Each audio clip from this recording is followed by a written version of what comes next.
à ce culte connecté, bienvenue à ce moment de louange et d'adoration de notre Dieu. Merci de nous accueillir chez vous, devant votre téléviseur, devant votre ordinateur, votre smartphone. Mais nous allons passer ensemble les moments dans la présence de Dieu. Et ce matin, avant de commencer, j'aimerais lire quelques versets dans le psaume 118. Je vais lire quelques versets. À partir du verset 21, je lis ceci. « Je te loue parce que tu m'as exaucé, parce que tu m'as sauvé. » Et je vais au verset 23. « C'est de l'Éternel que cela est venu. C'est un prodige à nos yeux. » Et le verset 24 dit ceci. « C'est ici la journée que l'Éternel a faite, qu'elle soit pour nous un sujet d'allégresse et de joie. Ô Éternel, accorde le salut. Ô Éternel, donne la prospérité. Béni soit celui qui vient au nom de l'Éternel.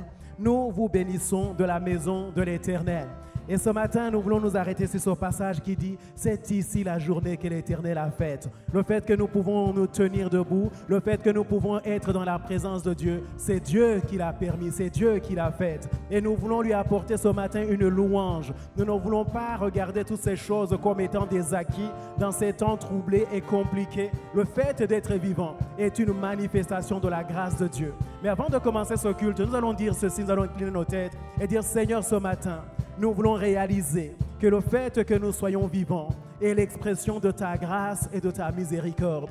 Merci de nous donner le privilège d'entrer dans ta présence. Nous voulons t'apporter une louange excellente parce que tu en es digne. Nous voulons te célébrer par nos chants. Nous voulons te célébrer par tous nos cœurs qui sont tournés vers toi. Alors ce matin, reçois favorablement les paroles de nos bouches, les sentiments de nos cœurs, parce que tu en es digne, Seigneur. Dans le nom de Jésus, nous avons prié. Amen.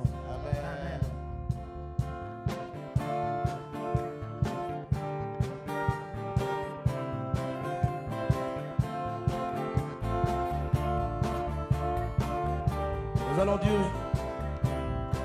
jour de joie, jour de victoire. Tous ensemble, on y va. Jour de joie, jour de victoire, il est en sa main en haut, nous retire les grandes eaux. Il me saisit. Il me saisit et me délivre.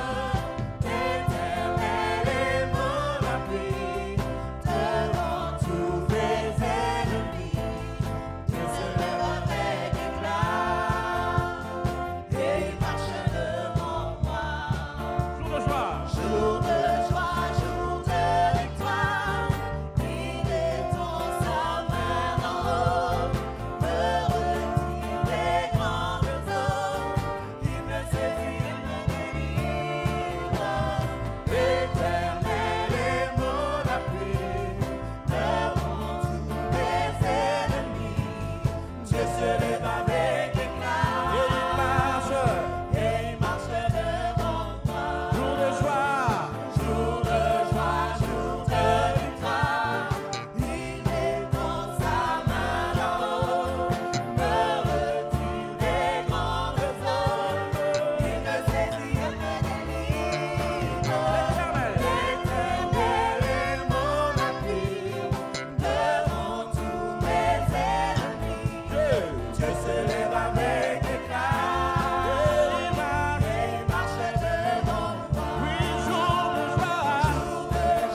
te célébrons ce matin, Jésus.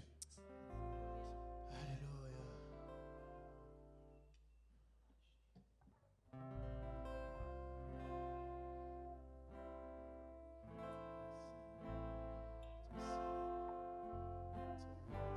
Nous venons te célébrer le roi.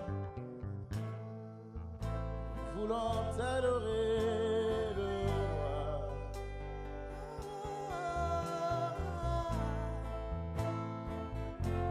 Nous voulons t'élever. Reçois la gloire ce matin. Reçois la gloire, Seigneur.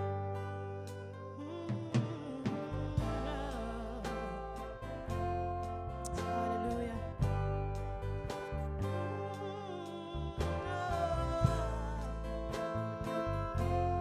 Nous voulons te célébrer au roi de gloire. Les ténèbres ont reculé devant l'œuvre de la croix, devant l'œuvre de la croix, devant l'agneau immolé. Et le sang versé pour moi. Encore une fois, les ténèbres devant ton œuvre, Seigneur, devant l'œuvre de la croix, devant l'œuvre de la croix. Oh oui, devant l'agneau.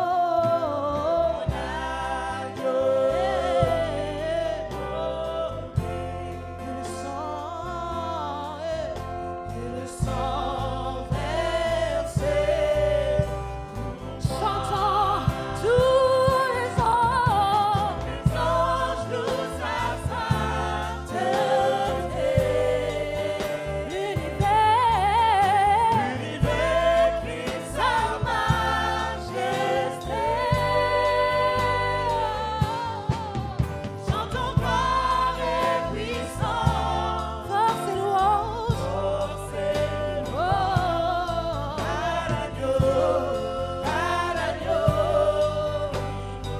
Encore une fois, tous les anges louent sa sainteté.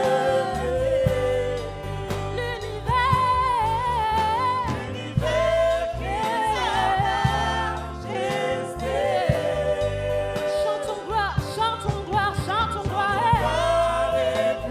Gloire à toi l'agneau de Dieu, force et louange. À l'agneau.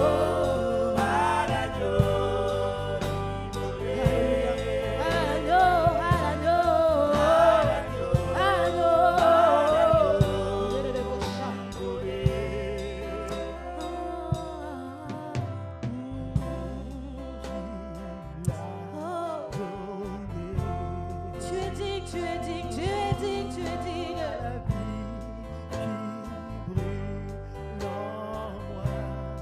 Devant toi l'agneau de Dieu.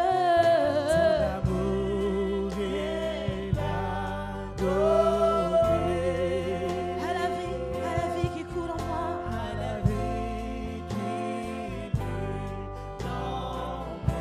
Ton amour, ton amour.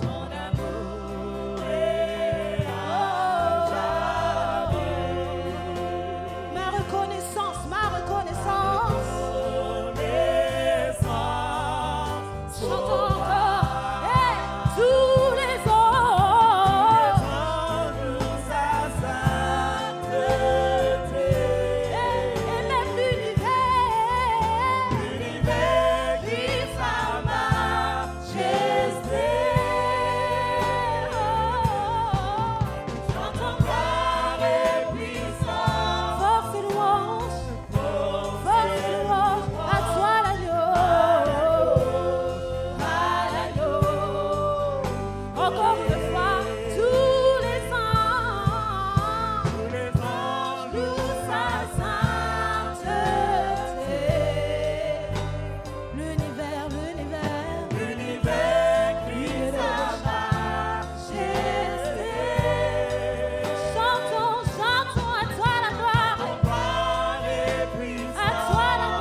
tous ensemble à l'agneau immolé. À l'agneau. À l'agneau immolé. À l'agneau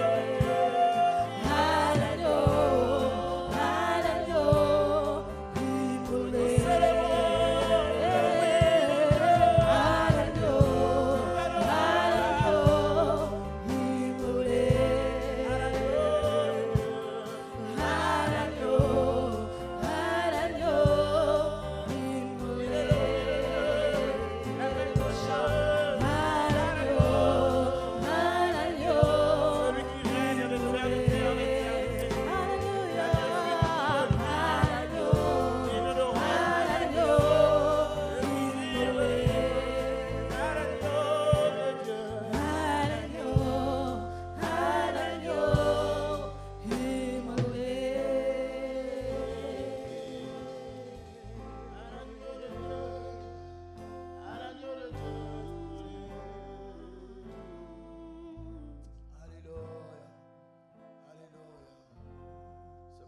Tu es présent au milieu de nous. Tu es agissant au milieu de nous. Le Dieu véritable, nous voulons te célébrer. Nous voulons nous arrêter sur qui tu es ce matin.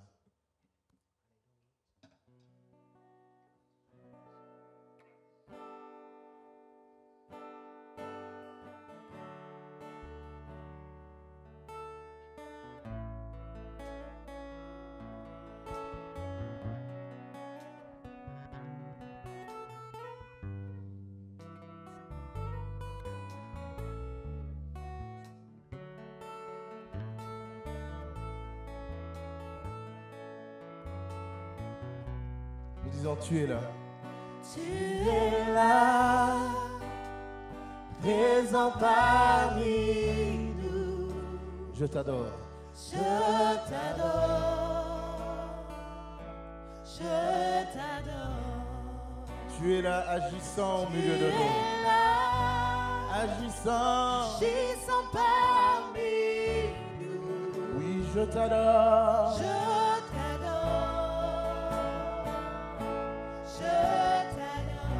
Nous disons, tu es là. Tu es là, présent. Présent parmi nous. Oui, je t'adore.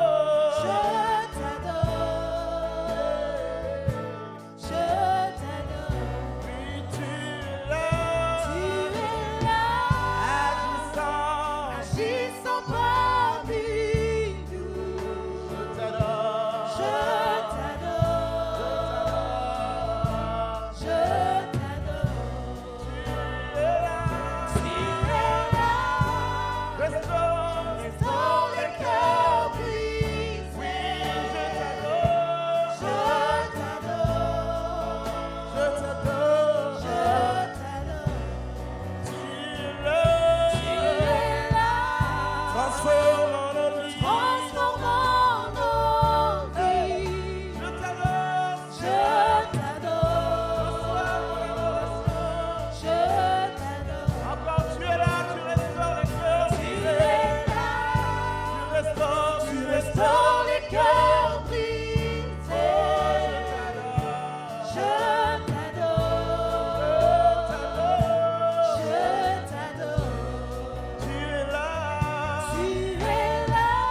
de Jésus. Nous déclarons le nom de Jésus. Le nom de Jésus, plus grand que tous les noms. Roi des rois, personne n'est comme lui. Oui, le nom de Jésus, plus grand que tous les noms. Alpha et Omega, personne n'est comme lui. Encore tous ensemble, nous déclarons le nom de Jésus. Le nom de Jésus, plus grand que tous les noms.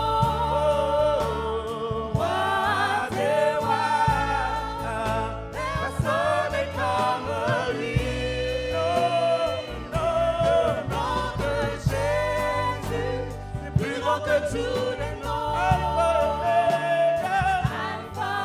Oméga, personne. Tu frayes un chemin, tu frayes un chemin, tu frayes un chemin, au Père de miracles, tu tiens tes promesses, lumière dans les ténèbres, mon Dieu, c'est ce que tu es.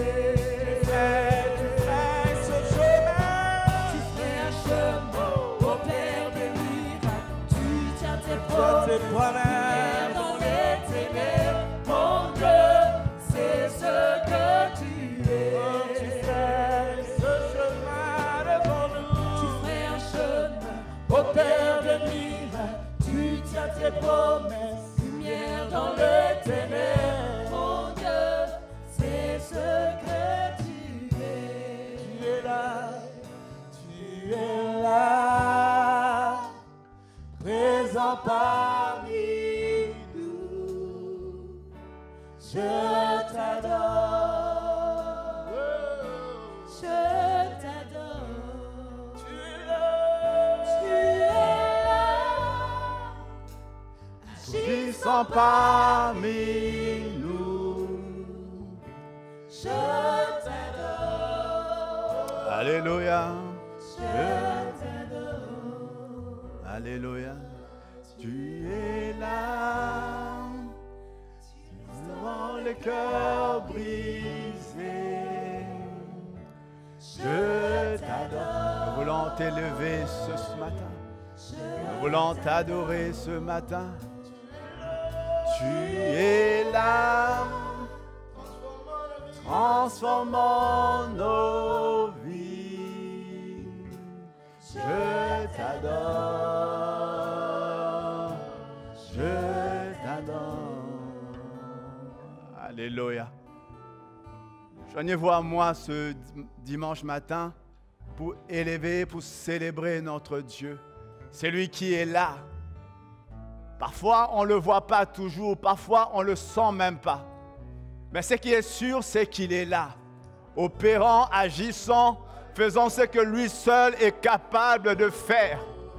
Il est Dieu et ce matin, nous voulons nous réjouir ensemble, élever nos voix et dire simplement qu'il opère des prodiges. Il est celui qui fait des choses que nous n'attendions point. Alors ce matin, joignons-nous au groupe de louanges pour rechanter ce chant et dire qu'il est là ce matin. Il est là dans vos maisons, il est là au milieu de nous. Il est celui dont la présence ne fait jamais de faux. Alors ce matin, nous voulons le louer, nous voulons l'adorer. Dans le nom de Jésus, dans le nom de Jésus. Tu es là, Seigneur. Je t'adore. Je t'adore. Tu es là. Tu es là. Nous voulons t'élever. Présent parmi. Tu es digne, Seigneur. Nous voulons te louer ce matin. Nous voulons t'adorer, Yahweh. Tu es là, parmi nous. Je t'adore, nous voulons te célébrer. Tu es, nous voulons te louer. Enfant monde, nous voulons te dire merci. Nous voulons te dire que toi seul es digne de gloire. Tu es là,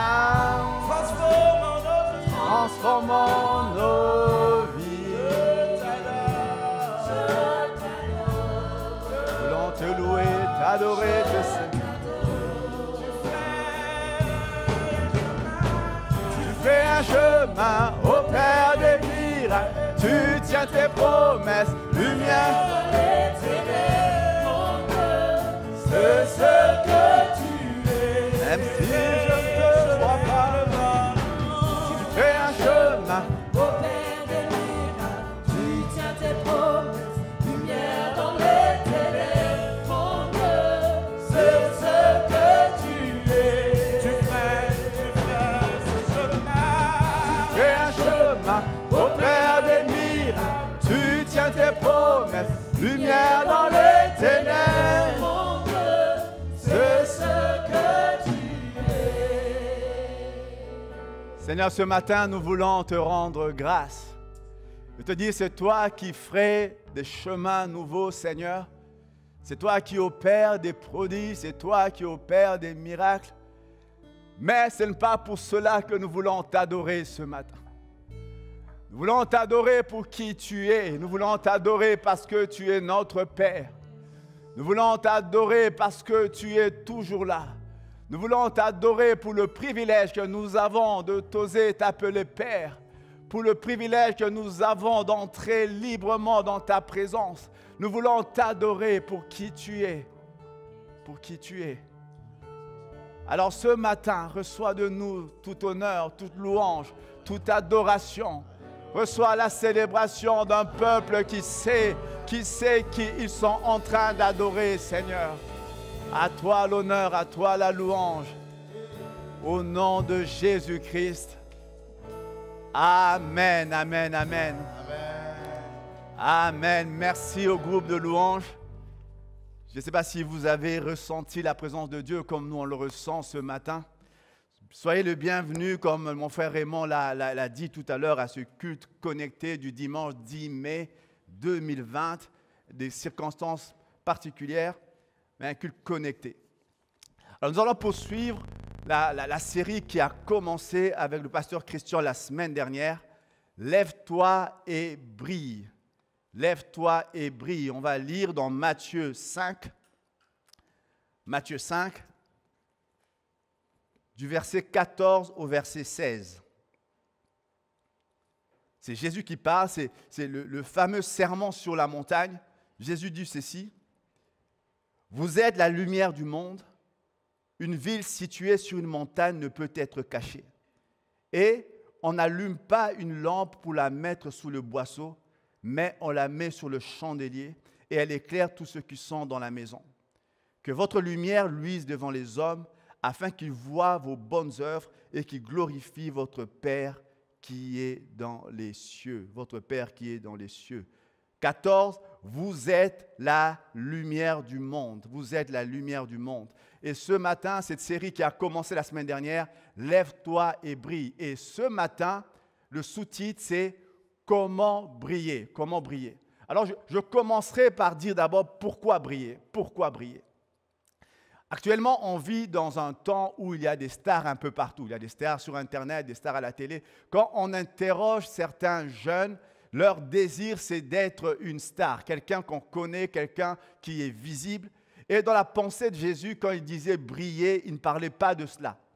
Briller, il donne un exemple assez précis. Il dit une ville située sur une montagne ne peut être cachée et on n'allume pas une lampe pour la mettre sous le boisseau, mais on la met sous le chandelier afin qu'elle éclaire tous ceux qui sont dans la maison. Le but de la lumière, selon Jésus, est d'apporter une solution aux ténèbres. Alors moi, je dirais ceci, pourquoi briller? Parce qu'il faut apporter une solution à ce monde. Et il dit, Jésus explique la lumière, il montre la lumière comme une solution aux ténèbres. Alors quand je vais tout de suite dire, le fait de briller ne veut pas dire que Dieu veut absolument que nous devenions célèbres. Ce n'est pas briller selon ce monde. Briller, c'est être une réponse à un besoin. Briller veut dire apporter une solution à un problème. Dieu veut que vous, que moi, nous soyons la réponse de Dieu aux besoins de ce monde. La réponse de Dieu aux besoins de ce monde. Et nous voyons Jésus en train d'annoncer ce sermon qui fait partie des sermons les plus importants de Jésus. Il est en train d'expliquer pourquoi il faut briller. Pourquoi il faut briller? Et l'illustration de cela, on le voit plus tard avec les disciples. On va lire ensemble dans Acte 1. Acte 1, le verset 12 au verset 14.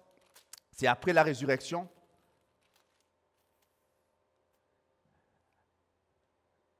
Alors, ils retournèrent à Jérusalem de la montagne appelée des Oliviers, qui est près de Jérusalem à la distance d'un chemin de sabbat. Quand ils furent arrivés, ils montèrent dans la chambre haute et ils se tenaient d'ordinaire. C'était Pierre, Jean, Jacques, André, Philippe, Thomas, Barthélemy, Matthieu, Jacques, fils d'Alphée, Simon les Zélotes et Jude, fils de Jacques. Tous d'un commun accord persévéraient dans la prière avec les femmes et Marie, mère de Jésus, et avec les frères de Jésus. Alors, l'histoire, et ça c'est une illustration de ce que le Seigneur entend par briller. Jésus meurt, Jésus ressuscite, il est monté au ciel, et les disciples vont illustrer ce que le Seigneur attendait par briller. Mais pour faire ça, il y a 2 points, ça sera déjà le premier point de mon message ce matin. Pour briller, il faut exposer sa face à la présence du Seigneur. La Bible dit ceci, qu'ils étaient tous ensemble avec les frères, ils persévéraient dans la prière, ils persévéraient dans la présence de Dieu. Chaque soir, chaque nuit, nous voyons la lune éclairer la terre. La plupart des astrophysiciens ils vont vous dire que la lune en elle-même n'a pas d'éclat. La lune, la lumière qu'on voit chaque soir quand il y a la pleine lune, la lumière qu'on voit là n'est que le reflet du soleil. Le soleil pendant la nuit est caché, mais nous voyons le reflet du soleil dans la lune. C'est pourquoi on voit la lune éclairée. Pour dire quoi? J'aime bien cette illustration parce qu'on peut briller que si nous exposons notre face à la présence de Dieu. On ne peut être en train de briller que si constamment notre face est exposée à la présence de Dieu. Dans Acte 2, 3, j'aime ce qui est écrit. Il est écrit ceci. On va lire déjà du verset 1. Le jour de la Pentecôte, ils étaient tous ensemble dans le même lieu. Tout à coup, il vint du ciel un bruit comme celui d'un vent impétueux et il remplit toute la maison. Ils étaient assis. Des langues semblables à des langues de feu leur apparurent, séparées les unes des autres, et se posèrent sur chacun d'eux. Et ils furent tous remplis du Saint-Esprit et se mirent à parler en d'autres langues selon que l'Esprit leur donnait de s'exprimer. Ça, c'est l'histoire qui vient juste après. Alors qu'ils étaient en train de persévérer dans la prière, alors qu'ils étaient en train de prier, il y a eu un moment, quelque chose de surnaturel qui prend place, Dieu descend. Alors cette histoire précède ce qui va arriver dans tout le livre des Actes, jusqu'à nous ce soir, jusqu'à nous ce matin. L'évangile est prêché et ces hommes qui étaient dans cette salle, la Bible va dire de plus tard, ce sont ces hommes qui vont bouleverser le monde. Ils vont commencer à briller. Mais la genèse de cela se passe là-dedans, lorsqu'ils étaient en train de prier, d'exposer leur face à la présence du Seigneur. D'exposer leur face à la présence du Seigneur. Ces derniers temps, il y a comme un appel que le Seigneur est en train de lancer à l'Église. Alors, nous sommes tous dans une période et il y a le déconfinement qui est en train de prendre place progressivement. Mais moi, je reste persuadé que l'agenda de l'Église, ce n'est pas Satan qui l'établit. Ce n'est pas Satan qui établit l'agenda de l'Église. Il y a eu des circonstances, une pandémie mondiale qui a fait que, comme ça ne s'est jamais produit, même en période de guerre, que la plupart, quasi toutes les églises sur la moitié du monde, est quasi confiné, ne se réunit plus, il n'y a plus de réunions plénières comme on avait auparavant. Alors on peut se tourner et dire, certes c'est le diable qui est en train de provoquer tout cela, certes on peut dire ça, mais moi je crois intimement et je suis intimement persuadé que ce n'est pas Satan qui tient mon agenda. Je suis intimement persuadé que ce n'est pas Satan qui dicte l'agenda de l'Église. Moi je crois même si on peut dire que tous ces gens qui meurent, ce n'est pas Dieu qui provoque cela. Mais moi, je crois également que ce temps de confinement est pour l'Église un appel à rester, à revenir dans la présence de Dieu. Il y a une question que Dieu me posait ces derniers temps. Comment fais-tu pour être l'Église quand tu n'as plus d'endroit où tu réunis les gens? Comment fais-tu pour garder une intimité? Parce que pendant des années, pendant plusieurs années, pour beaucoup, la vie chrétienne se vivait le dimanche matin au milieu des frères. Et c'est quelque chose de bien d'être avec les frères. La vie chrétienne se vivait au milieu des autres. C'est quelque chose de bien et nous encourageons cela. Mais qu'est-ce qui arrive quand cette possibilité est retirée? Qu'est-ce qui arrive quand ta force, tu la puises uniquement dans ce moment que nous aimons tant, c'est vrai, de vivre avec les frères et sœurs? Qu'est-ce qui arrive quand ce moment te retire? Est-ce que l'Église pour autant meurt? Je ne crois absolument pas. Je crois que ce temps que nous sommes en train de vivre, c'est un appel de Dieu à chaque chrétien de revenir dans le lieu de sa présence, là où nous rencontrons sa face, et après nous commençons à briller. Amen. C'est un appel de Dieu à revenir dans le lieu de sa présence. Moi, j'aime ça. Il y a dans le livre des Actes, on dit à un moment donné, ce petit groupe était dans la présence de Dieu en train de chercher Dieu. Quand on lit la Bible, on dit qu'il y avait 500 personnes qui ont rencontré Jésus ressuscité. Mais dans cette salle, la plupart des historiens, quand vous lisez, on parle de 120 personnes qui étaient dans la salle. Pas un de plus, pas un de moins. 120 personnes qui étaient là le jour de la Pentecôte, qui étaient là dans cette pièce en train d'intercéder, en train de prier, de persévérer dans la prière, en train de chercher la face de Dieu. En train de chercher la face de Dieu. Et moi, j'aime ça lorsque il y a tout d'un coup un événement surnaturel qui prend place. Et la Bible dit, de langues semblables à de langues de feu se posèrent sur chacun d'entre eux, séparés les unes des autres. Séparés les unes des autres. Sur chacun d'entre eux, sur chacun de 120 qui étaient dans cette salle, il y a eu une portion de la grâce qui s'est manifestée par ce langue de feu, qui s'est posée sur chaque tête individuellement. Pas une tête n'en manquait. Chaque tête avait une flamme particulière. Pas une tête n'est passée à côté. Chaque tête recevait quelque chose de particulier de la part de Dieu. J'aime ces moments où nous faisons de prières corporatives, comme je le disais, les moments d'église. Mais Dieu ne nous voit jamais comme un tout simplement. Dieu voit chacun de nous comme des personnes isolées. Il est possible d'être dans un endroit où la grâce de Dieu est en train de se manifester de façon terrible et vous passez totalement à côté. Et quand je lis cette histoire, je voyais que chacun d'entre eux était impliqué et l'Esprit de Dieu est venu se poser sur chacun d'entre eux de façon spécifique. Ce temps que nous vivons est un temps où nous devons réinvestir le lieu secret. Ce temps que nous vivons est un temps où Dieu, nous sommes confinés certes, mais Dieu nous appelle à revenir au lieu secret. Le pasteur Christian, la semaine dernière, nous parlait du fait, alors ça c'est le direct, nous parlait du fait de venir dans la présence de Dieu, non pas pour ce que Dieu fait, mais pour ce que Dieu est. Il va arriver un temps, et ce temps arrive, où Dieu va susciter des hommes qui vont faire la différence. Et ce qui va les marquer, ces gens-là, ce n'est pas le fait qu'ils connaissent le Dieu de la puissance, tout ça, c'est simplement le fait qu'ils connaissent Dieu intimement, qu'ils connaissent Dieu personnellement. Je prie ce matin pour que dans cette église, c'est quelque chose que Dieu nous met à cœur ces derniers temps, qu'il y ait des hommes et des femmes qui connaissent Dieu intimement. Qu'il y ait des hommes et des femmes qui se lèvent au milieu de la nuit pour chercher Dieu. Pas de façon corporative, mais simplement seuls avec Dieu. Qui apprennent à faire des veillées de prière. Pas simplement parce que l'Église se réunit avec des tas de gens pour prier, mais juste pour vous-même. Pas parce que vous avez besoin de demander quelque chose de spécifique à Dieu, juste parce que vous l'aimez, vous voulez être dans sa présence et vous voulez dire « Seigneur, révèle-toi à moi ». La Bible nous parle de certaines personnes qui ont marqué. Bon, je ne sais pas si vous avez déjà lu cette histoire. Quand Jésus naît lors de la nativité, on emmène Jésus dans le temple. Et là, dans le temple, on parle d'une femme, Anne la prophétesse. Elle n'apparaît nulle part ailleurs que là. Anne la prophétesse, c'est Luc qui en parle. À un moment donné, on voit, la Bible dit que Jésus est présenté devant le temple. Au 8e jour, il y a Siméon qui est en train de prophétiser. Et survint à ce moment-là Anne la prophétesse. C'était une dame âgée de plusieurs années. Elle a été veuve assez tôt dans sa vie. Et elle a passé tout son temps dans le temple. La Bible dit qu'elle servait le Seigneur nuit et jour dans le temple par le jeûne et la prière. Et à ce moment-là, quand Jésus arrive, la lumière du monde, c'est que les Juifs attendaient depuis des siècles. Jésus est en train de naître. La plupart des gens religieux de son temps ne savent pas qu'un événement majeur est en train de prendre place.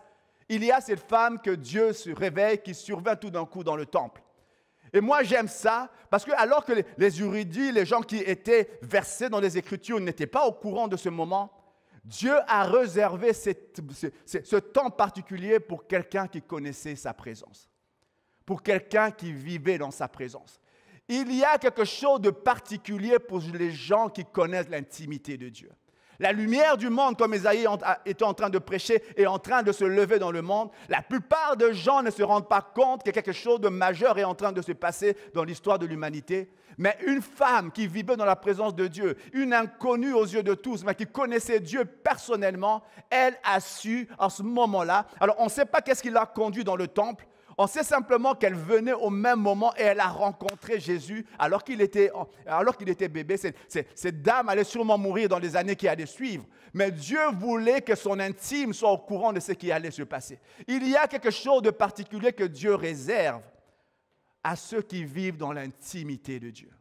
Dans l'intimité de Dieu. Moi, je suis toujours très ouvert quand les frères, les sœurs viennent me demander de prier pour eux. Et moi, je le fais de tout mon cœur, je le fais. Et ces derniers temps, nous sommes en train de prier depuis le confinement. On se réunit sur un réseau Zoom, on se réunit régulièrement chaque jour à 21h pour prier. Il y a des sujets de prière qui sont apportés.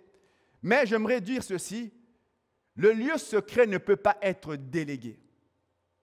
On peut prier pour vous, mais comprenez-moi bien, parmi les 120 qui étaient là, il y avait d'autres, certainement à l'époque de Jésus, d'autres qui aimaient Jésus, d'autres qui étaient au courant que Jésus était ressuscité. Mais la réalité est qu'il n'y avait que 120 qui ont reçu quelque chose de particulier de la part de Dieu. Il y avait 500 qui savaient que Jésus était ressuscité. 500, la Bible nous dit même, qui ont vu Jésus ressuscité. Mais le jour de la Pentecôte, il n'y avait que 120. Alors peut-être qu'il s'est passé des choses pour les 380 autres qui n'étaient pas là.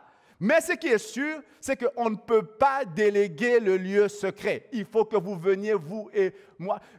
Des fois, nous vivons des choses parce que les gens ont prié pour nous. Et moi, je sais que certaines choses de ma vie, je les ai vécues parce qu'il y a eu des gens qui ont prié pour moi.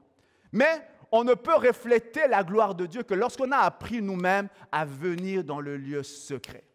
Moi, je connais des moments, je ne sais pas si vous avez connu des moments où vous avez l'impression qu'il y a des challenges dans votre vie. Moi, j'en ai connu beaucoup de moments comme ça. Et dans ce genre de moments, c'est vrai que je peux dire à un frère, prie pour moi. Je peux dire à une sœur, prie l'Éternel pour moi. Mais ce que j'ai appris de Dieu, c'est que je dois apprendre moi-même à venir dans la présence de Dieu pour chercher Dieu. Je veux vraiment vous dire, frères et sœurs, soyons sérieux un moment et ne jouons pas avec notre destinée. Il y a des moments où vous devez apprendre vous-même à rentrer dans la présence de Dieu. Ce temps que nous vivons est un temps où Dieu nous appelle à revenir dans le lieu secret. C'est un temps où Dieu nous appelle il n'y a plus d'église, il n'y a plus de personnes, entre guillemets, il n'y a plus d'église, des rassemblements comme tels. Il fut un temps, ça je l'avoue, on peut être prédicateur, et ça je le dis pour ceux qui prêchent, où on va dans sa Bible uniquement parce qu'on doit prêcher. On va prier parce qu'on va demander la puissance de Dieu, l'onction de Dieu parce qu'on doit prêcher, ou on doit prier pour quelqu'un, ou on doit faire quelque chose. Et on établit avec Dieu une espèce de relation d'affaires comme ça, où on a besoin de Dieu, on a besoin de quelque chose de la part de Dieu. C'est vrai qu'on prie, c'est vrai qu'on demande, mais combien de fois, et Dieu me le fait remarquer, tu viens juste, combien de fois tu es encore venu dans la présence de Dieu pour dire, Seigneur, juste révèle-toi à moi, Seigneur. Je n'ai pas de message à apporter, je n'ai pas quelque chose à donner forcément à quelqu'un d'autre. Je viens juste parce que j'aime ta présence et je prie, Seigneur, révèle-toi à moi. Révèle-toi à moi. Ou tu lis ta Bible, non plus parce que tu as, pas de façon théologique, parce que tu as un message à préparer, parce que tu as quelque chose à découvrir, ou une révélation de plus qu'un autre, juste parce que tu aimes le Seigneur. Ce matin, il y a un appel que Dieu appelle, que Dieu donne pour chacun d'entre nous, à revenir dans le lieu secret. À revenir dans le lieu secret. Il y a quelques semaines, je me rendais bien compte qu'il y a des gens, on parle avec toutes sortes de personnes, et on se rend bien compte qu'on peut beau dire aux gens que, écoute, lis ta Bible, tu vas grandir spirituellement, apprends à prier, apprends à faire ceci, apprends à fréquenter l'église de façon régulière, et puis on se rend compte que malgré ça, les gens ne grandissent pas, les gens ne changent pas, les gens restent les mêmes, les gens restent les mêmes. Et il y a quelques semaines, il y a quelques jours, en plus, le Seigneur me disait ceci. Il y a quelque chose de fondamental qui manque, qui fait que les gens ne grandissent pas. Ce n'est pas le fait de lire leur Bible, parce que des fois, les gens lisent de façon méthodique leur Bible. On leur a dit de le faire, ils le font systématiquement. Ce n'est pas forcément le fait de moins venir à l'église, Mais bien souvent, ce qui empêche la croissance, c'est le fait d'ignorer la réalité du lieu secret. La réalité du lieu secret. Ce qui va vous permettre de grandir, de rester dans la présence de Dieu, c'est cette faim et soif qui te pousse à rentrer dans la présence de Dieu. Il y a des fois des moments où nous ne connaissons pas tellement. Il y a des choses des fois que nous ignorons. Mais lorsque nous venons dans la présence de Dieu, ce qui arrive, c'est que nous sommes changés. Lorsque nous venons dans la présence de Dieu, ce qui arrive, comme Moïse, lorsqu'il est parti chercher les 10 commandements, la Bible dit, il revenait, il redescendait et son visage était en train de rayonner. Quand tu exposes ta face à sa présence, non seulement tu commences à briller, tu commences à changer. Ce matin,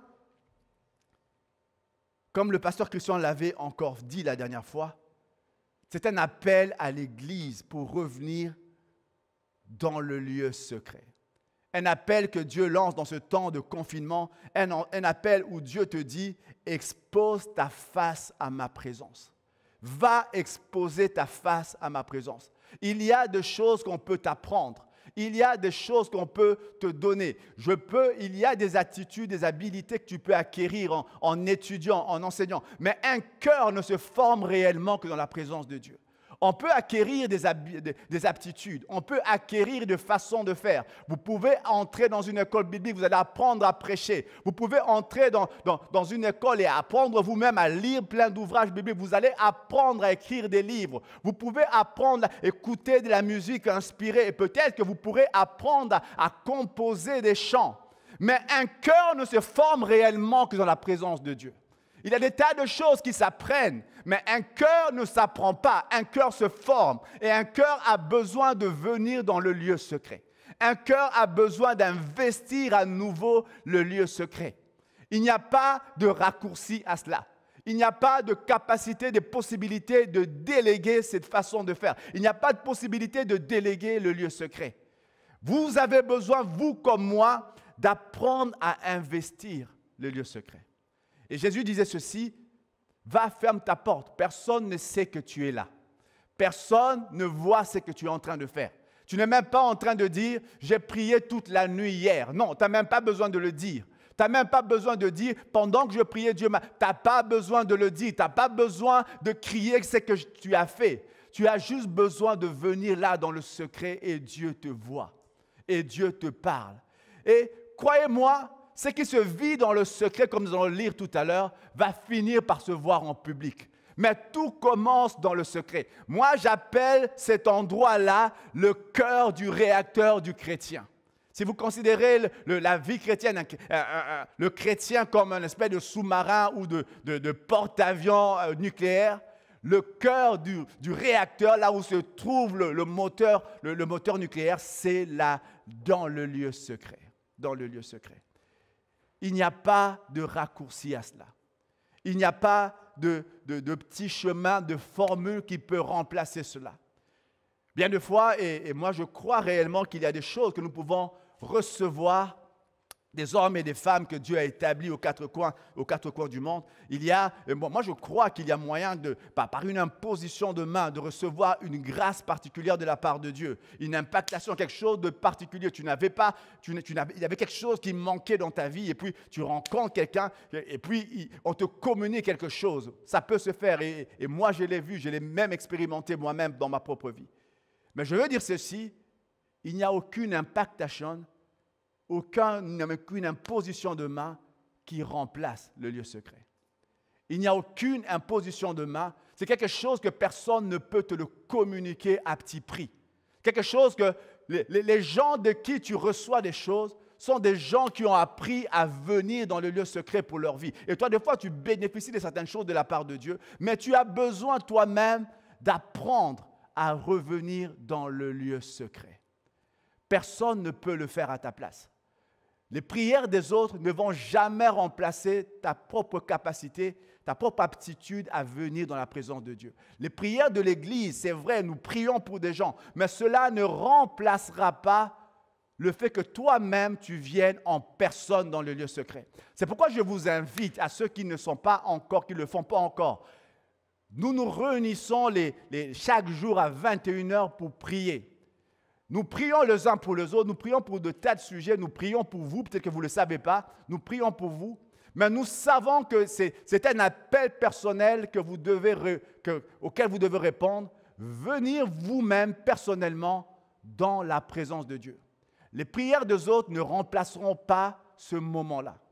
L'onction qui peut se déverser sur n'importe quel homme de Dieu ne remplacera pas ce moment-là. Vous avez besoin, vous comme moi, d'apprendre à revenir dans le lieu secret. Acte 4, 31, la Bible nous dit, toujours les disciples, ils sont à un moment donné confrontés à quelque chose qui se lève au milieu d'eux. Il y a comme une opposition qui se lève. La Bible dit, ils retournèrent auprès de leur et là, ils se mettent à nouveau à prier. Il y a une menace qui se lève, ils se mettent à prier.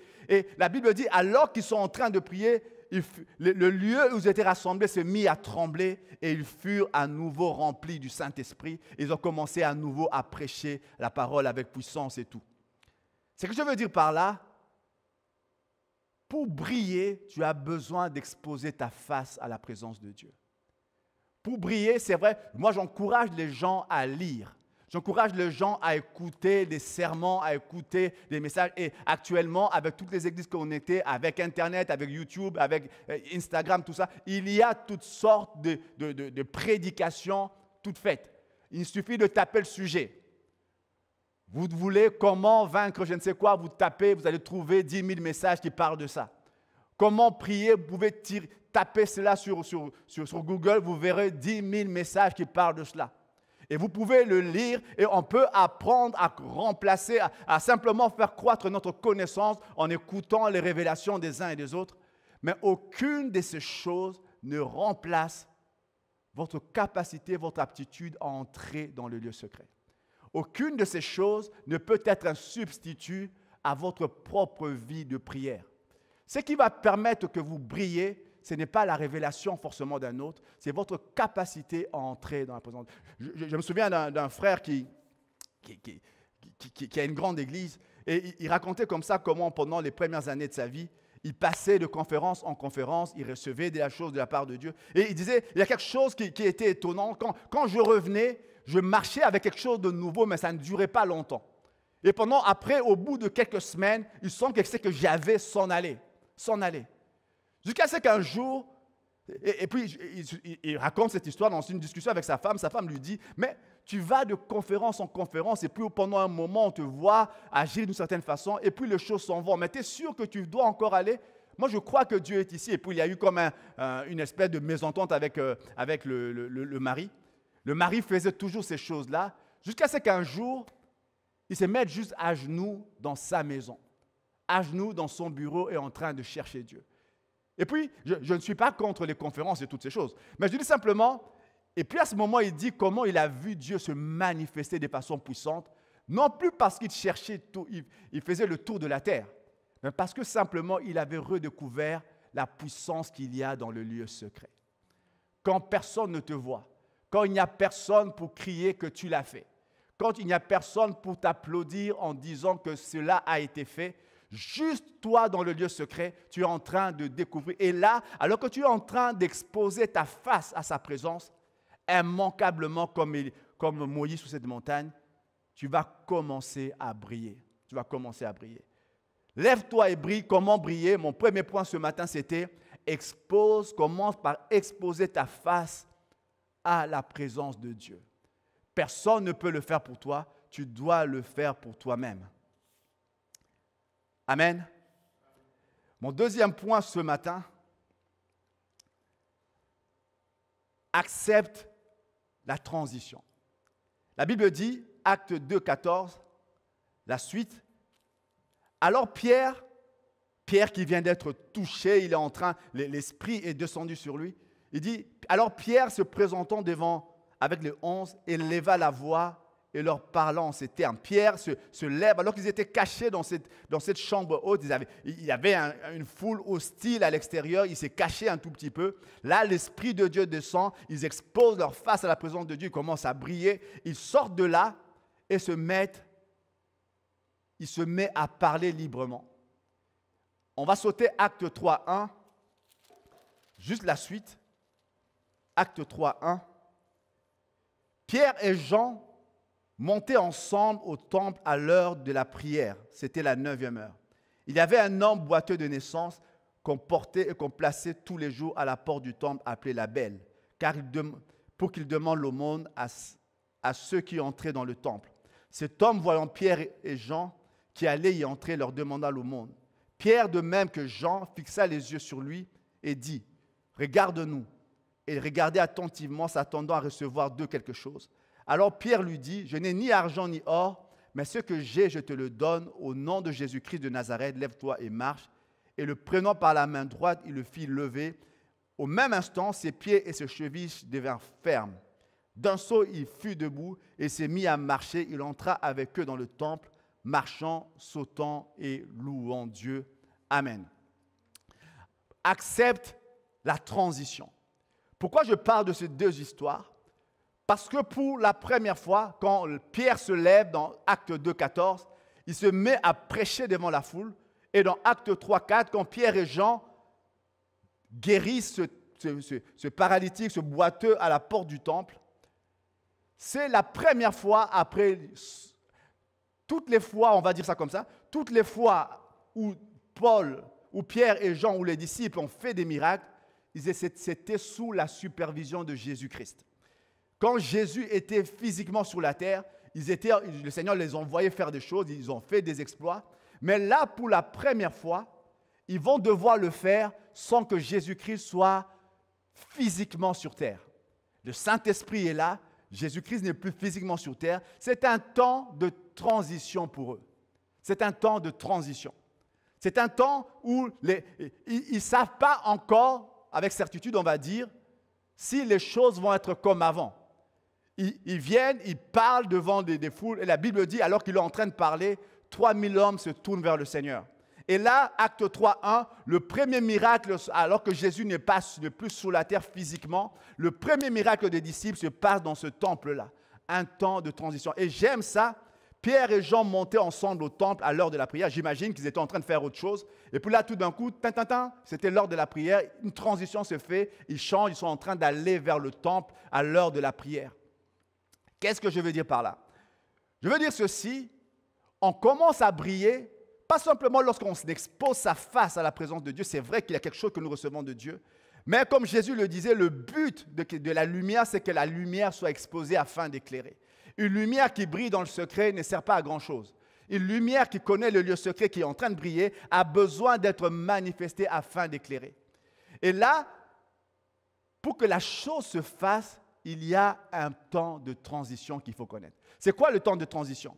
Le temps de transition, c'est un temps où vous avez vécu quelque chose de particulier de la part de Dieu, mais vous devez faire en sorte que ce que vous vivez dans le secret soit exprimé dans le public. Et pendant ce temps-là, vous n'êtes pas sûr que ça va marcher. Vous venez prier et puis Dieu vous dit, il y a quelque chose que j'ai mis en toi, il y a comme un don de guérison, supposons ça, un don de guérison que Dieu te donne. Là, dans le lieu secret, tu reçois quelque chose de la part de Dieu, mais il y a un moment qui va faire que tu dois devoir l'exprimer à l'extérieur. C'est un temps de transition, un temps où il y a beaucoup d'incertitudes, où les peurs peuvent se lever. C'est un temps où tu ne sais pas trop si les choses vont marcher comme tu le souhaites, mais c'est un temps dans lequel tu dois apprendre à agir différemment. Qu'est-ce qui fait que notre lumière paraisse? Premièrement, exposer sa face à la présence de Dieu. Deuxièmement, accepter la transition. Accepter qu'il est temps, quand on a vécu quelque chose avec Dieu dans le privé, quand on a investi le lieu secret, lorsqu'on a exposé sa face à la présence de Dieu, quelque chose est en train de se passer en nous. Il faut savoir que ce qui va suivre, c'est apprendre à aller au-delà de ce que tu fais d'habitude. Ce qui va suivre, ce qui va permettre à ta lumière de commencer à éclairer, c'est d'apprendre à faire les choses différemment. C'est apprendre. Et moi j'imagine Paul et Pierre et tous ses disciples au début en train d'avoir peur, là dans cette salle. Et puis l'Esprit de Dieu descend, il y a comme un bruit, les gens affluent. Et puis là, tout d'un coup, Pierre qui avait peur, Pierre se met à sortir, Pierre se met à parler. Il y a un temps de transition qui va nécessiter que tu fasses les choses autrement. Et si tu veux que ta lumière brille, il faut que tu apprennes à comprendre que les transitions, les temps de transition nécessitent des façons d'agir différentes. Il y a des tas de gens, et moi je le crois dans des églises, qui vivent des choses réelles avec Dieu dans le lieu secret. Il y a des gens dans les églises qui vivent des choses avec Dieu, mais malheureusement, ils gardent secret cela. Et comprenez-moi bien, et Jésus donnait cet exemple d'une lumière qui brille a besoin d'être exposée. Une lumière a besoin d'être exposée pour être utile. Le temps de transition est un temps qui est fait d'insécurité. C'est un temps qui fait que tu vas peut-être faire des choses pour la première fois, mais c'est un temps indispensable pour que ce que Dieu a mis en toi dans le secret puisse être exprimé en public. C'est un temps où tu vas commencer à faire des choses que tu n'as pas appris à faire avant, que tu n'avais pas l'habitude de faire.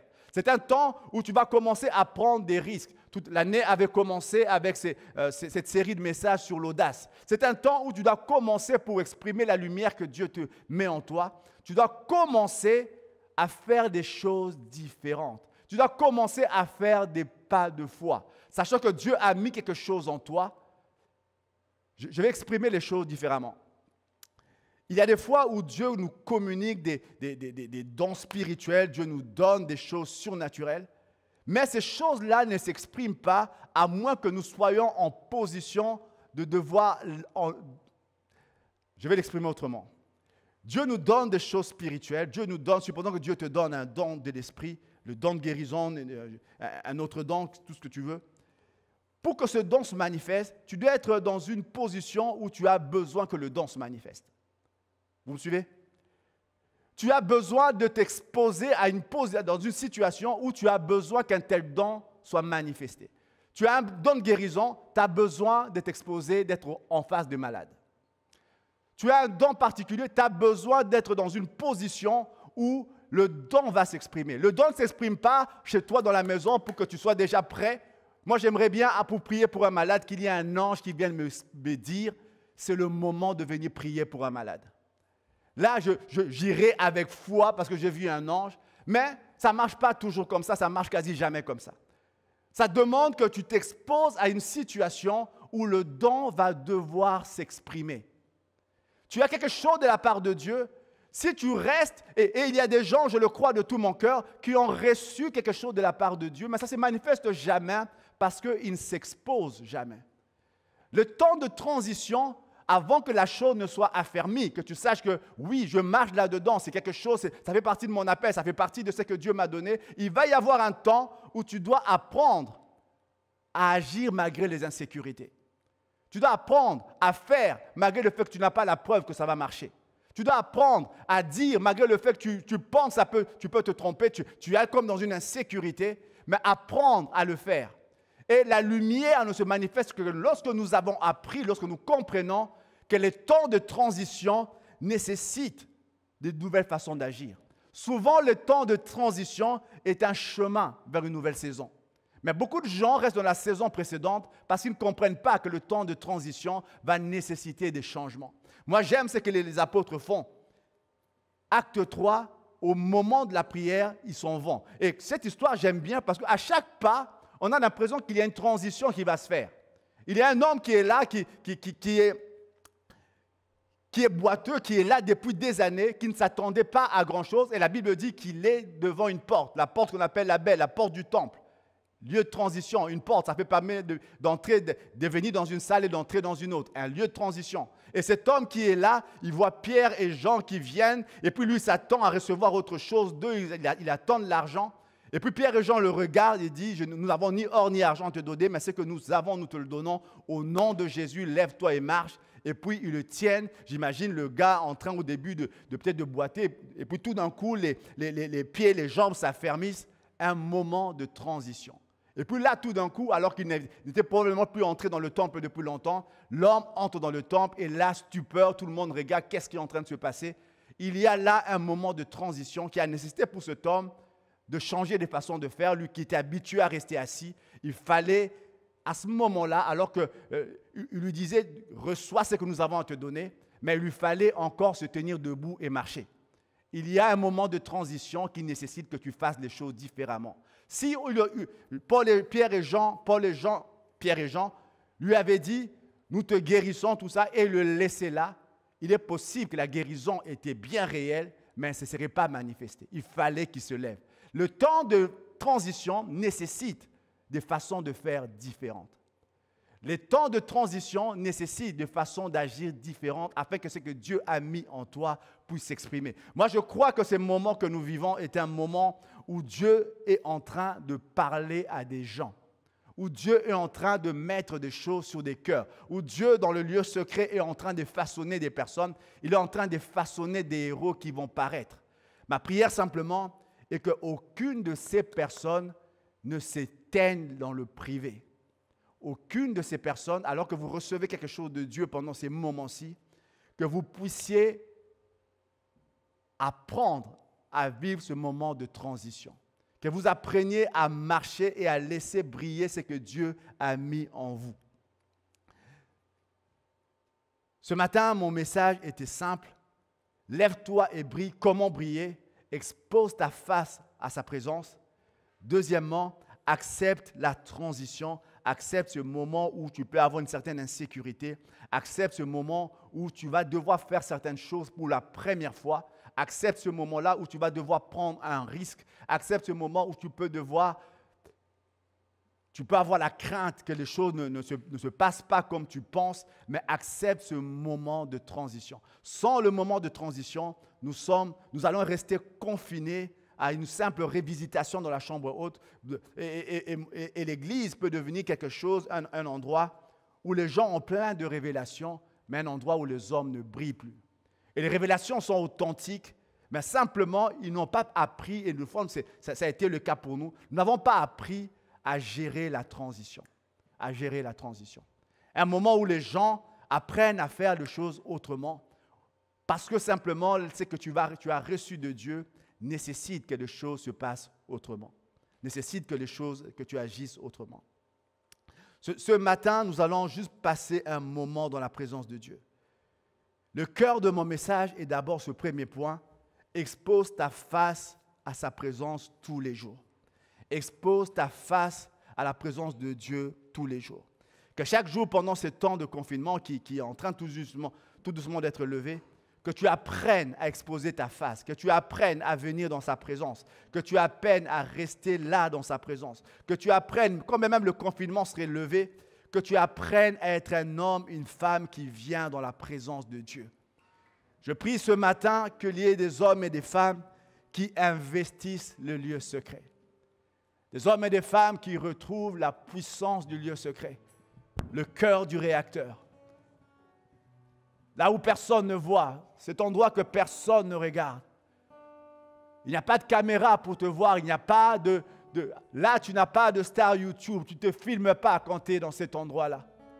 Personne ne voit quand tu es là. Mais crois-moi que lorsque tu vis dans le lieu secret, les gens qui sont autour de toi savent que quelque chose est en train de changer en toi. Lorsque tu as appris à venir dans le lieu secret, immanquablement, tu vas commencer à rayonner. Lorsque tu apprends à venir dans le lieu de sa présence, tu vas voir des choses qui vont commencer à se changer en toi. Moi, je dirais ceci, il y a même des gens dont le caractère reste le même parce qu'ils ont perdu le chemin du lieu secret. Ils peuvent manifester des dons. Et ne nous trompons pas, le fait de manifester un don n'est pas forcément le signe de quelqu'un qui connaît le lieu secret. Le don est un signe de la fidélité de Dieu. Mais celui qui fréquente le lieu secret, non seulement il y aura le don, mais les fruits de l'esprit vont impérativement se manifester. Je prie ce matin, c'est une invitation ce matin à l'Église pour réinvestir le lieu secret. Un appel à l'Église, un appel à tous les hommes, les femmes, à revenir dans le lieu secret, apprendre à revenir dans ce lieu où il n'y a pas de publicité. Il n'y a personne qui regarde. Personne n'est là pour commenter combien de temps tu es passé dans la présence de Dieu. Personne n'est là pour regarder combien de temps tu passes dans sa présence. Et des fois, tu y vas, non pas parce que tu as des choses à demander, mais juste parce que tu l'aimes. Juste parce que tu veux rester là. Juste comme Anne, parce que tu veux apprendre, vivre là dans sa présence. Et immanquablement, quand la lumière du monde s'est levée, Dieu a appelé Anne. Dieu a dit, je ne peux pas cacher une telle chose à Anne. Et Anne est venue quand Jésus était bébé. Anne est venue, Anne a contemplé, Anne a vu. La Bible dit qu'elle est partie de là, elle a commencé à annoncer ce que Dieu s'apprêtait à faire, ce qui allait prendre place. Ce que la plupart des érudits de son époque ignoraient. Dieu l'a réservé à quelqu'un qui connaissait le secret de sa présence. Le secret de sa présence. Ce matin, si vous êtes dans vos maisons, on va juste prendre un moment où on va dire, Seigneur, apprends-moi à revenir dans le lieu de ta présence. Apprends-moi à revenir dans ce lieu-là, dans ce lieu secret, où je veux juste être près de toi, Seigneur, où je veux juste être tout près de ta présence, juste être là dans ta présence. Non pas parce que j'ai une liste de prières à présenter, mais juste parce que j'aime être là devant toi. Non pas parce que j'ai des tas de cas, des tas de défis. Et nous en avons des challenges, nous en avons des défis. Mais venir juste dans sa présence et dire, Seigneur, j'aime être là où tu es, Seigneur. J'aime être là où tu es. L'Ancien Testament était rempli des noms de Dieu qualifiant ce qu'il fait. Mais quand Jésus vient, il dit, c'est vrai qu'il est Jéhovah Jireh. C'est vrai qu'il est El Shaddai. C'est vrai qu'il est Jéhovah Rapha. Mais approche-toi de lui en disant simplement, au-delà de ce que tu fais, je vais chercher qui tu es. Et dis, notre Père, notre Père, notre Père. On va chanter un chant avec le groupe de louanges. Si vous êtes dans vos maisons, joignez-vous à nous dans ce moment de prière. Où nous voulons dire simplement, Seigneur, nous venons reconsacrer nos vies. Nous venons à nouveau te dire, Seigneur, conduis-nous dans ce lieu que nous avons déserté. Conduis-nous dans ce lieu de ta présence, Seigneur. Conduis-nous dans ce lieu où nous entendons battre ton cœur. Conduis-nous dans ce lieu, Seigneur, où on y va sans que les caméras ne soient allumées. Conduis-nous dans ce lieu, Seigneur, où il n'y a pas de foule pour regarder. Conduis-nous dans ce lieu où nous jeûnons sans qu'il y ait des gens pour savoir combien de temps nous avons pris dans la prière. Conduis-nous dans ce lieu secret, Seigneur. Ce lieu à l'écart des caméras de ce monde, à l'écart des lumières de ce monde. Mais ce lieu où nous découvrons qui tu es. Ce lieu où nous exposons nos faces à ta présence, Seigneur.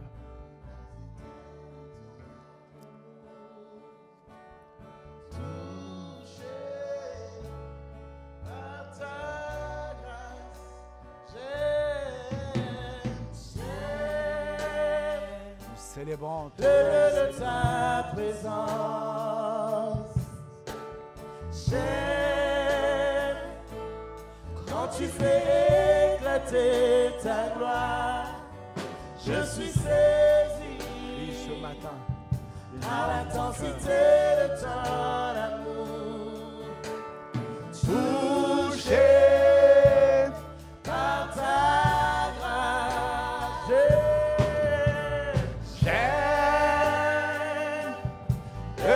Ta présence, j'aime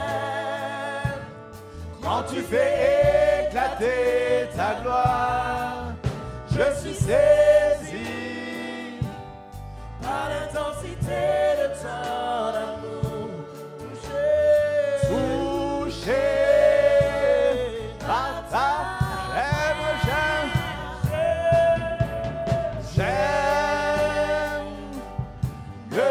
ta présence. Je voulais prier ce matin. Quand tu fais éclater ta gloire, je suis saisi par l'intensité de ton amour. Je suis touché par ta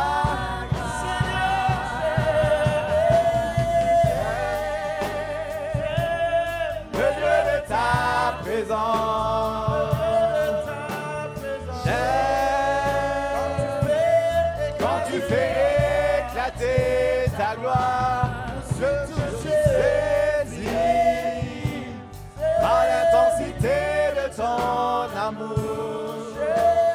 Touché par ta grâce. J'aime le lieu de ta présence. J'aime quand tu fais éclater ta gloire. Je suis saisi par l'intensité de ton amour. Par ta grâce. Touché par ta grâce. Laissez-moi prier pour vous un moment, vous qui nous écoutez, qui nous regardez en ce temps, en live ou en différé. Faites cette prière avec moi simplement. Pour ceux qui désirent simplement reconsacrer leur vie. Ceux qui ont compris ce matin qu'ils ont abandonné le lieu secret de sa présence. C'est un appel ce matin que Dieu lance à l'Église dans son entièreté à redécouvrir la puissance du lieu secret. À redécouvrir la puissance du lieu secret. Alors si vous voulez faire cette prière avec moi, faites-le là où vous êtes. Je demanderai aux musiciens de le répéter avec moi. On va juste vous encourager ensemble en faisant cette prière. Seigneur Jésus, ce matin, nous prenons la décision de revenir dans le lieu secret. Là où il n'y a pas de publicité, aucune caméra n'est allumée, aucun témoin ne regarde, mais juste là dans ta présence. Pas pour demander quoi que ce soit, pas pour exiger la puissance, pas pour demander plus d'onction, pas pour demander la bénédiction, mais pour juste dire, je veux rester dans ta présence. J'aime le lieu de ta présence. J'aime là où tu te révèles, Seigneur. J'aime là où tu te montres tel que tu es. Fais de nous, Seigneur. Fais de moi un homme du lieu secret. Une femme du lieu secret. Dans le nom de Jésus. Je vais prier. Seigneur, je prie pour cet homme, je prie pour cette femme. Je prie pour ceux qui ont fait cette prière de tout leur cœur. Seigneur, je prie pour que de nouvelles histoires soient écrites. Seigneur, il y a un lieu où naissent les héros, Seigneur. Et ce lieu, c'est là, dans ta présence, là, dans le lieu secret. Personne ne dure longtemps s'il n'a pas investi ce lieu-là. Personne ne tient longtemps s'il n'a pas compris qu'il y a quelque chose qui se passe dans le lieu secret. Aucune chute ne survient chez ceux qui, à moins qu'on ait appris à négliger ce lieu-là. Seigneur, je prie ce matin, Seigneur, pour que tu étendes ta main pour un homme, pour une femme, et qu'il y ait à nouveau, Seigneur, un retour dans le lieu de ta présence. Je prie également pour ceux qui vivent de temps de transition en ce moment, des temps faits d'incertitude et de peur. On a l'impression que ce qu'on connaît de toi s'arrête dans le lieu de la prière. Seigneur, je prie que ces gens, que ces hommes, ces femmes comprennent que le temps de transition nécessite des façons de faire et d'agir différentes, nécessite des niveaux de foi, de risque, nécessite de l'audace, nécessite une manifestation de foi. Seigneur, je prie en ce moment-là, en ce moment-ci, permets à ces hommes et à ces femmes qui traversent ces moments de transition, qu'ils puissent réellement entrer dans leur nouvelle saison, dans le nom puissant de Jésus-Christ. Amen, amen. Je vous l'aime. J'aime le lieu de ta présence. J'aime quand tu fais éclater ta gloire. Je suis saisi par l'intensité de ton amour.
ton intensité de ton amour. touché par ta grâce.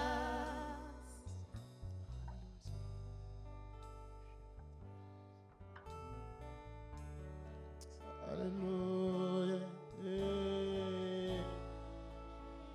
Oh, oh.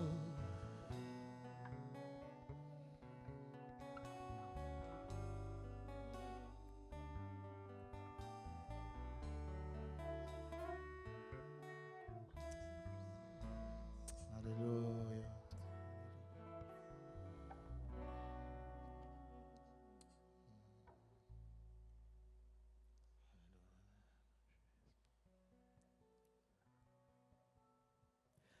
Alléluia, nous arrivons à la fin de ce moment de célébration. Nous vous disons merci d'avoir suivi ce culte jusqu'à la fin et nous bénissons le Seigneur pour sa présence, pour ce message de qualité où nous apprenons ce qu'il nous faut faire pour nous lever et briller dans cette génération. Je vous souhaite tous un excellent dimanche, une bonne journée, que le Seigneur vous bénisse, passez une excellente semaine dans la présence de Dieu et n'hésitez pas, n'oubliez pas, investissez le lieu secret, le lieu de sa présence. À très bientôt. Au revoir.